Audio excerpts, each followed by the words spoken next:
You're listening to Beyond Wellness Radio, bringing you the cutting edge in health, biohacking, and sports performance. Stay up to date and listen anywhere and anytime on your computer, tablet, or smartphone by subscribing on iTunes. Catch your host, Dr. Justin Marcagiani, as he answers your burning health questions as well as interviews from world-renowned guest experts. For more Beyond Wellness Radio, go to beyondwellnessradio.com. Hey there, it's Dr. Justin Marcagiani. Welcome to Beyond Wellness Radio. Feel free and head over to beyondwellnessradio.com where you can access our full podcast transcriptions. While you're there, you can also sign up for our thyroid and female hormone video series. This series goes into the root cause of why your hormones are out of balance. While you're there, you can also schedule a functional medicine consult with Dr. Justin, myself, where we'll dig deeper into the root cause of your health challenges. Feel free and think of sharing this podcast with at least one person. This podcast grows by people sharing it. Sharing is caring. If you can think of one person that can benefit from this information, please feel free and share it. If you're enjoying the podcast, make sure you subscribe on iTunes. You can also click below the video or podcast where you'll see the iTunes review button and leave us a review. You can also sign up for the newsletter at beyondwellnessradio.com where you'll get updates before anyone else. Thank you so much and enjoy the show. And we are live. It's Dr. J here in the house. I got Evan Brand here right before the Christmas holiday. I think today is the first day of Hanukkah. Happy Hanukkah. Merry Christmas. Christmas Eve is tomorrow. Really exciting. Evan, how are you doing today, man?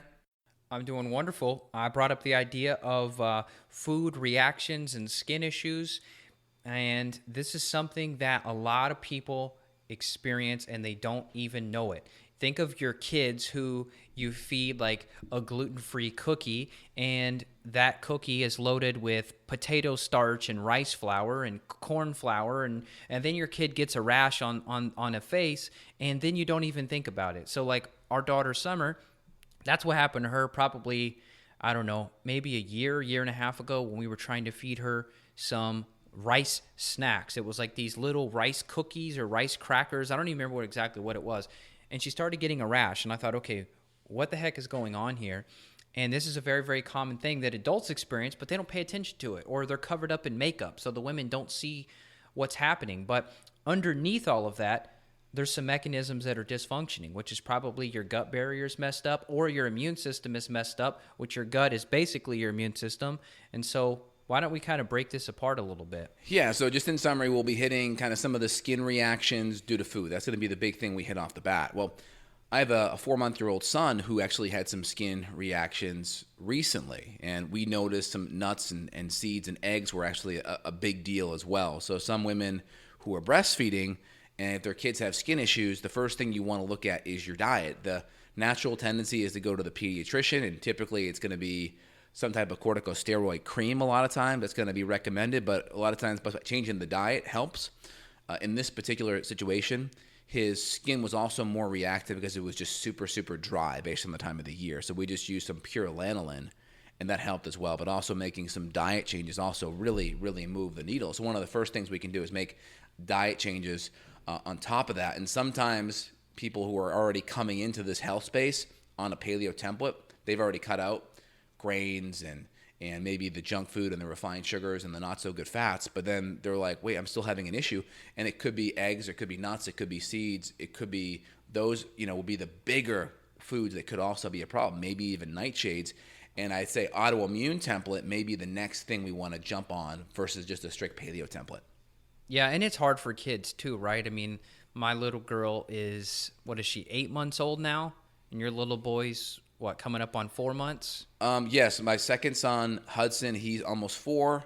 And then my son, Aiden, my first son, Aiden's 2 1/4 or so. Yeah, so see, the interesting thing is a lot of things that we see in kids, like our own kids, are the things we see in the people that we're working with clinically, because I'm not saying that the infant gut is the same as an adult gut, but in the sense that the adult that comes to us that has all these problems, they have a leaky gut and they probably have low diversity just like a baby does. A baby basically comes into the world with a leaky gut and low diversity that you have to build up and create. You kind of have to manufacture a good microbiome in an infant. So a lot of things that we see in our own kids, it's interesting because we see the same thing in adults. So you mentioned your son having issues with eggs.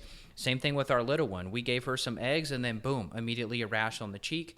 And we gave her some almond butter and then boom, immediately a rash on the cheek. So I want to point out one thing, which is that these foods that are put into the paleo or like the ancestral category, they're really not that paleo, meaning if you take like an almond butter bar, for example, how many almonds would that have taken to create that bar, and how hard would it have been for our ancestors to take the almond off the tree? I think the almond is sealed up in something, isn't it, where you have to probably crack it open and get the almond out, right. Versus when you eat a bar, it's just so hyper processed. It's like, yeah, it's organic, it's this and that, but it's like that never would have happened in nature. So I think a lot of our food reactions may happen just because we're being exposed to things that we shouldn't be exposed to, like an almond bar that's like 200 almonds, for example. Exactly. Now, in regards to that, I mean, it can be more of an issue when there's already a potential nut sensitivity to begin with, and then you're eating the equivalent of like multiple handfuls of nuts. That could definitely be a problem. But in general, if you're pretty good health, that could be a good option for like an 80-20 thing, where like there may be like a healthier cheat, paleo cheat-wise, that is in your ballpark, and that's kind of where you want to try. I think it's great for that, but we just want to make sure we don't make those things staples.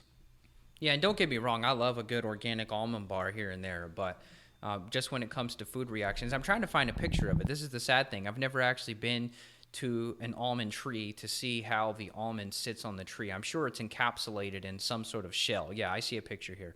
So it is encapsulated of some sort. So, I mean, you think about an ancestor, they would have been having to crack that bad boy open. I mean, you probably would have been tired after 15, 20 almonds worth of cracking, You're not going to eat just handfuls and handfuls and handfuls or scoops and scoops and scoops of butter. Yeah, 100%. I agree. So we have those are other types of food reactions. So now when the kids are younger, it's different because mom has the full ability to control what's going in to her and to her breast milk, right? So we have that. The next thing is, as kids are starting to eat their own foods, now what? So the first thing I always look at is trying to use safe starch alternatives over any kind of grain. I think that's always safer. So I'll always go to a yucca flour or a cassava flour or some kind of an arrowroot, which is usually a combination of primarily yucca, as a good, healthy, safe starch if we're going to consume something processed, right? So I always try to keep that in mind. Number one, we don't get a lot of those in our society, right? And number two, we don't have the gluten sensitivity component because there are other types of grains, corn, rice, and oat, that are in that gluten-free category. They don't have gliadin in it, but they have horsenin or avenin or a zine in the form of corn. And these are cousins and sisters and brothers of gluten. And there could be this case of mistaken identity, just like there's a family resemblance in certain families. Well, there's a immune resemblance to the immune system in regards to gluten. So we got to keep that in the back of our head. Yeah, so if you just look up gluten cross-reactivity, there's actually some testing out there, some highly advanced, expensive testing that you could do if you wanted to try to get an answer on paper. But a lot of times you can just figure it out based on how you feel if you get a rash, for example. Like I was doing organic blue corn chips for a while. I loved them. This was probably a couple years ago. And then I started to have reaction. It would either be like a headache or just some change with the skin. And so you're basically saying that with the receptor, corn can sort of fit into this gluten receptor, meaning that the body gets tricked. It's sort of like, oh, this is gluten, and then boom, it's going to go create this inflammatory response, but it was an accident. It wasn't actually gluten, it was corn. And this is the same thing with chocolate, believe it or not, and coffee as well. What else is on that list? Potato is on the list, yeast, you mentioned rice. I mean, gluten cross-reactivity is a huge, huge link to skin problems. So this is like the low-hanging fruit to look at. Yeah, there's definitely that. So we have to keep that kind of in our mind. That's like the first thing, because there are a lot of people that come onto this camp and they just, gluten-free is a very trendy thing. We always draw a line between gluten-free processed and grain-free alternatives. That's really, really important to kind of highlight, number one. Number two, poor digestion of even foods that we're consuming that we're have an allergenicity to, an immune response to, is a big deal as well. So the more we can break that allergen down, makes it easier for our gut to process it. And why is that process failing though? See, that's the thing that people don't get. It's like, okay, I'm eating good. Why am I still having these issues? Well, because if a food is naturally inflammatory for you or creates a stress response in your body, that stress response is going to make it harder for you to make enough enzymes or acid to be able to process the food to begin with. So we have to just know that may be an issue and combat it with more enzymes. Does that make sense? It's just kind of like, there are certain foods that are like, we call it like an intolerance. Like an intolerance is a lactose intolerance where maybe you can't break down that sugar in milk, i.e. lactose, but if we give you more enzymes, the lactase enzyme, you can handle it. So it may not necessarily be an allergen issue, it may be an intolerance issue, and it may be a combination of the two, because the more intolerant you are to something, the larger that molecule is in your gut, and the greater chance that thing will then, now there'll be an immune reaction to it because we weren't able to break it down into like a peptide type of form, a really small form, if you will. Yeah, what you're saying without directly saying it is there's like a spectrum of reaction. So it could be just a very, very minor, quote, food intolerance or food sensitivity, and then you go all the way up to like straight allergic reaction where after you eat the eggs, you've got the gallbladder pain, you've got the sniffles, you've got the headache, So in between that spectrum, of course, there's other root causes beneath. So it's not just the eggs that you blame. Then you have to investigate the gut and figure out, well, is the gut compromised with some sort of infection? You mentioned the enzymes. Well, why? Why is there not enough enzymes in the first place? Is this just age? Is it not chewing the food enough? Is it that they were stressed while they were eating? They're like scrolling on Instagram while they're trying to eat their meal. Or the food in itself is stressful. So yeah, so the easiest first thing to do is just get more enzymes and acids in and make sure you're chewing your food up well and you control the stress in the environment. Those are the first 2 to 3 things. And then from there, if we still have problems, then we can, of course, start cutting or paring back foods or just trying to cook the foods better. People forget that the reason why we cook foods, and part of the reason that our brains evolved, is through fire. We were able to cook, imagine eating like raw flesh. Very hard to digest that and process that. As soon as you start cooking it with fire, you're able to start pre-digesting a lot of that food, and that food then makes it more accessible to your gut and to your brain and to all of your organ systems. So just by cooking that food up better, using an Instapot or steaming those vegetables or sauteing it, you access more nutrition. Like if you look at if you go to like My Food Data or you go to the U.S. Department of Health where they look at nutrition, like nutrients in food, and if you just compared the nutrients in raw broccoli to cooked broccoli, the nutrients actually go higher in cooked broccoli. Why? It's because we can actually access those nutrients. We can access them. That's the difference. Yeah, it's an activator. So the raw vegetarian vegan people, that's why if we were to just throw out a label, if someone said, "Hey, Dr. J, Evan, who are the most most malnourished people you've seen on data, like looking at amino acid profiles or like some of the ion profiles," it would be like a raw vegetarian, a raw vegan. And here's the interesting thing. Those people have a lot of food reactions too. That's probably what led them to that sort of diet in the first place, right? They'll say, well, I was reacting to everything, so I just went raw, or I just went carnivore, for example. That could be another flavor of diet where people go to an extreme, but they're missing the root cause of trying to calm the immune system down, restore the gut barrier, clear the infections. Have you ever seen a raw vegan eat in front of you? Dude, I never have. I've probed some of them because I have clients that'll say that they're raw vegans when they start working with us, and I'll tell them straight up, look, I'm really going to push you not to be a raw vegan anymore, but just walk me through your lunch. And then they'll tell me through their lunch, and it's like beans and arugula. Well, I've seen a handful of people that I know that are raw vegans, and I've had lunch with them. Here's my experience. Number one is they need a salad that is absolutely massively big because, if we just have like some protein in a little side salad, that side salad's maybe going to have like 30 calories in it, right? So they literally have a salad that's just absolutely massive, which is great, right? No problem with that. But number one, because there's so much fiber in there, it literally takes them about 45 minutes to eat the salad. And it makes sense because if you look at cows, right, which eat grass, if you look at how much time cows spend eating, cows literally spend 16 hours a day eating. 16 hours of nonstop eating. And so it's interesting, if you're a good vegetarian or vegan, you literally have to be eating for 30, 40, 50 minutes straight at a whack. Now, where you can kind of sidestep that is you can do juices, like you can do celery juice, or you can juice that, which allows you to get more of the nutrition without having to chew a whole bunch.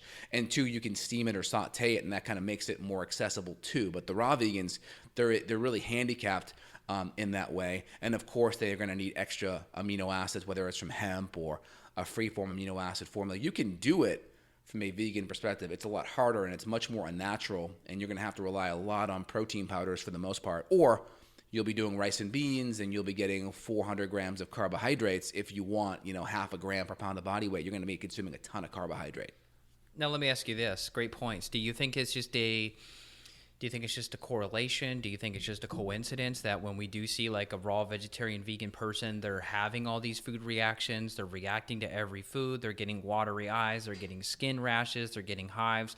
That's what led them to that diet in the first place. Do you think it's a coincidence that they're still very sick on that? Do you think it's due to lack of collagen and things to build back up the gut barrier, so they just stay with a leaky gut, so they're stuck with veggies and they're still miserable? Or do you think it's just that, I guess the answer could be both, they had a bunch of infections or something, or they went to Bali and got a bunch of parasites that screwed up their gut, and then they felt bad, so then they went that. It's a combination of 2. So it all depends where you see them in the cycle. Okay, here's the cycle, okay? We call it, I've heard it described as the vegan holiday. It all depends where you're coming from in your diet. If you're coming from a standard American diet where you're eating junky meats, lots of hormones, pesticides, lots of carbohydrates, refined sugar, and you go to a vegan diet, you're always going to feel better. It's always relative to from what you're coming from to where you're going to, number 1. Number 2 is how much inflammation. Like, they may have added inflammation through lots of anti-nutrients, but the drop in inflammation from all the other crap was greater. So they're going to feel better. Does that make sense? So there's this detoxifying effect that from just cleaner foods, organic, lots of nutrition in vegetables, less hormones. So there's that vegan honeymoon that happens, number 2. And then the people that actually do better with it are the ones that are more ectomorphs. They can handle more carbohydrate. Because it's very hard to be on a vegan diet and not consume a ton of carbohydrate. Very, very tough. If you look at the amount of calories you get from just vegetables, it is no way, right? 6 ounces of protein sources in animal products like grass-fed meat, you need 16 cups of kale to compete with that. No one's going to do that in a day, and it's much easier to eat 6 ounces of meat than 16 cups of kale. It's just not going to happen. So you need to get other complex starchy sources along with that to get the correct amino acid profile, and then you also need to combine it with other foods like rice or beans or lentils or whatever. And so then you get about a 65 to 70% carbohydrate split. So then now your carbohydrates have to be over what the food pyramid recommends, which is about usually a 60 on the carbs, 15 on the protein, 25 on the fat, and now you're upwards of 70%. And so if you're not exercising a lot or pretty active, you're pretty screwed. So in general, people do feel better because plants are easy to digest than meats, but when the plants become excessively raw and you're not using cooking to help break that down, it can become hard. So a lot of the anti-nutrients, the phytates, the oxalates, a lot of that fiber on a damaged gut can be very, very hard to digest. And then once you start factoring in something like SIBO or bacterial overgrowth, where the gut bacteria is very high in a lot of dysbiotic things like Citrobacter or Prevotella or Pseudomonas, and then you have a lot of these higher fermentable carbohydrates like onions or broccoli or Brussels sprouts or garlic, then that can really feed a lot of these things, and you can get more gas and more bloat, and that can disrupt motility, whether you're more on the diarrhea side or on the constipated side, and that's very common. And of course, that's going to make it hard for you to absorb nutrition. Yeah, it's great points. I want to go back to some of the Band-Aids and things. You mentioned the SIBO, so of course we're going to be testing and looking at your gut and trying to get that resolved, because a restrictive diet, regardless of how restricted or what type of restrictions there are, that's still not root cause, right? Like, someone could just say, well, I feel fine, I've got 5 foods that I can eat. It's like, well, that's not a way to live. You can only eat 5 things, otherwise you're miserable. That's not a way to live. You're missing something. So in the meantime, though, you mentioned enzymes, which can be good, and then also you and I can use some type of herbal antihistamines. So we may throw in, like, one ingredient we use, Japanese Sephora. That is something that naturally contains quercetin, and quercetin can help stabilize some of these reactions. You've got stinging nettle, which can be helpful. You've got sodium bicarbonate is added to some histamine solutions we use. Vitamin C can help with histamine reactions? What else? I mean, there's a ton that I know of. I don't have the full list. Yeah, I would also say just DAO enzyme, diamine oxidase, and you can get that in kidney glandular tissue, which helps break down the enzymes. And some people, we need to just be on a lower histamine diet as well. That could be a big one too. I've seen people when we go after like H. pylori infections or gut infections, sometimes the body gets overwhelmed, the immune system and detoxification system get overwhelmed, and the skin gets used as a means to push things out of. It's very possible that's the case. So I've gone on a couple of tangents, but I want to bring it all home, right? Anytime we have stress in the gut, the skin can be affected. So I'm just trying to like zoom out. Okay, here are all the things that can happen in the gut. But anytime I'm talking about the gut, the skin's intimately connected with that as well. So just keep that in the back of your head, everyone listening. The more we can reduce inflammation in the gut, we automatically help the skin, number one. And then number two, when we have issues with the skin, we can always do things to kind of help. I mean, there are different essential oils that can be used if it's an eczema reaction. Peppermint's excellent. Calendula's really good if it's eczema or psoriatic reaction. Usually psoriasis is more flaky, eczema isn't. And there's an autoimmune component. So we really just, we default back to that autoimmune diet. I have parents that tell me, well, my kid's on it like 60% or 70% or 80%. It's like, it's not enough. That's the equivalent of your kid having a peanut allergy and being like, well, he only eats peanuts 1 day a week. It's like, no, doesn't work. Like, you got to be 100% to see the benefit, because every time you stimulate the immune response, there's a reaction, and there's a reaction. And part of the healing comes from not stimulating that immune system, and then we give healing nutrients to calm it down, whether it's collagen or whether it's DGL or aloe or just kind of soothing things, ginger. These are all, clean amino acids. These are all really good things. The enterocytes in our gut, those leaky gut junctions are made from, their amino acids are actually needed to help with that. That's why the GAPS diet is so high in glycine from organ meats and collagen, and bone marrow so high in glycine, because the glycine really helps with the enterocyte tight junction. So, and that's an amino acid, and it's going to be an amino acid that's going to be lower in plant-based products too. Yep, absolutely. That's the ding, ding, ding that I was waiting for you to do. That's like, okay, if you're still listening, you're still vegan after this podcast, then please reach out to Justin, schedule a consult, and let us convince you with science. That's the thing. It gets really silly when you see various documentaries that come out, and it's all emotional. You and I've talked about this before, where there's like an emotional drive behind some of the things, but people just lose the clinical piece. And so we don't have an agenda beyond getting people well. We could care less about this or that and the politics of this or that. That's not our goal. Our goal is just to help you get better. And so we use the laboratory testing, and we use the data, and of course, most importantly, we use your symptoms. How is your skin doing with this diet change? How is your skin doing now that we've resolved these issues, now that we've added in the collagen or the bone marrow, we've added extra glycine and bone broth? How are you doing? How are you feeling? And our results, and if you look at all of our 5-star reviews, that's all you have to know. We're doing this to get a clinical result and an outcome that allows people to have less symptom and to enjoy their life more. And so there's times where we have to change our opinion on stuff because of that. If we try something and it doesn't work, then we've got to go back to the drawing board. Yeah, the key thing is just look at how we've evolved from a food perspective. When you go back and you look at hunter-gatherer societies and you look at the nutrition that allowed our brain to grow and evolve, it's easy to see because you can connect the dots. And the only way you can come to a different conclusion is if you are missing that accurate timeline of how we got to where we're at now. If you miss that, then it makes sense. But if you really understand it, or in summary, old foods don't cause new disease, right? If you had that mindset, you would not have fallen prey to the low-fat scam of the 80s and 90s, and then all the trans fats and the margarines and the vegetable oil spray. If you had that mindset, you don't fall prey to that thing. So if you have a different lens and a filter in how to look at things and perceive things, you won't get propagandized. Yep, absolutely. Very cool. So, like I said, there's a lot of things we can do testing-wise, looking at stool, looking at organic acid testing. There's nutrient profiles. There's ways to measure your gut barrier, as Justin talked about, kind of sealing up the gut to fix these skin issues and reactions. And so you could drink a gallon of bone broth a day and not get any better. Number one, because bone broth can be high in histamine, depending on whether it's store-bought or home-cooked or how long you cooked it for. So, people just think you could just sip bone broth and stay in your pajamas all day and fix your gut, but that's not how it works in reality. You've got to you got to find and fix underlying causes as well. Yeah, I mean, the example is this, okay? People listening to that, just imagine you put aloe on your sunburn every day, but you still go out past the amount of time you should be outside, and you get burned every day. I'm going to go outside, I'm going to get burned, but I'm going to just rub aloe on it every single night. And then you repeat that cycle. Is your skin ever going to heal? No. And it's the equivalent to what people's guts are. They're sunburned every day, and they're just continuing to rub aloe on it.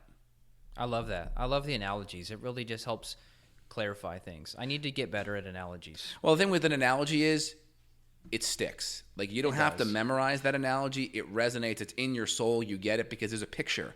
You visualize it in your brain. You've had that experience before, and you're connected to it. It's not something you have to memorize. It's not a mechanism that you have to read in a study and memorize it. So, yeah, if people walk away with a couple of pictures in their brain about the concepts we're talking about, I think we're in good shape. Is there anything else you want to highlight in regards to food reactions on the skin?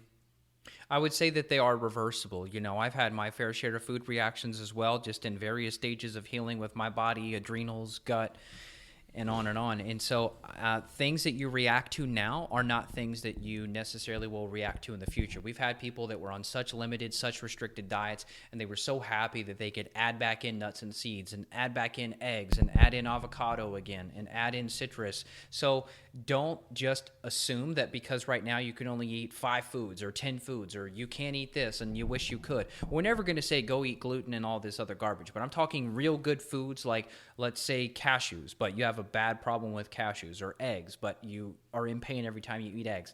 The good news is a lot of this stuff is reversible. You just have to get to the root cause. So if you try the digestive enzyme route, you're still struggling, look deeper, reach out clinically. Even if you don't work with us, you work with somebody else. As long as they know what they're doing and they get you better, we're happy. But of course, we would love the opportunity to help you. So Justin and I work with people around the world. We send these advanced lab tests to your home. If we need to send you out for blood locally, we get blood locally. We do a lab review. We review it all together. We lay all the puzzle pieces out on the table, and we put those in the correct order, which is the secret sauce to getting people better. You can't just go straight to aloe.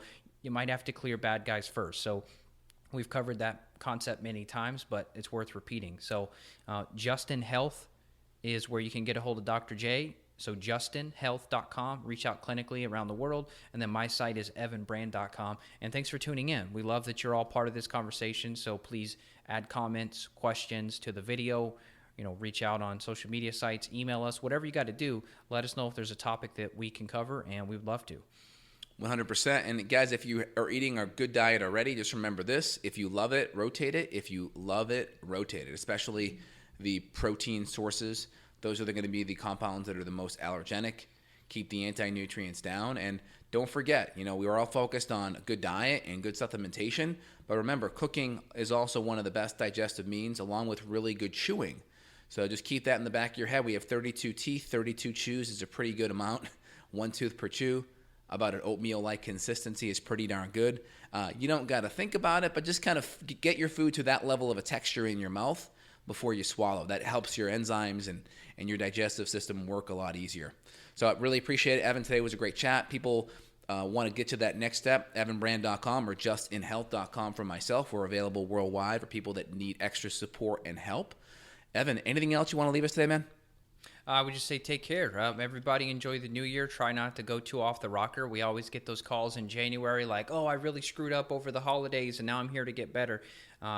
You don't have to do that. Like, we're still here, but it's much better. Let's say on a scale of 1 to 10, 10 is the best. If you feel like you're at a 6, don't set yourself back eating pumpkin pie to take you down to a 3 to then to try to get back up to a 6. Kind of stay on track right now, and that way you have less work to do. It makes it easier for us and easier for you. And it's cheaper. The less in the hole you are, the cheaper, because you get better faster. So 100%. We'll really appreciate today's chat. Hey, Evan, you have a very Merry Christmas. Enjoy the holidays, my friend. And we'll be in touch in the next couple weeks. Take care. Merry Christmas, man. See ya. Bye-bye. All right. Bye. Got a question for Dr. J? Go to BeyondWellnessRadio.com and click the questions button. Then tune in to hear the answer. Also, if you like the show, click below to review us on iTunes. For more Beyond Wellness Radio, go to BeyondWellnessRadio.com.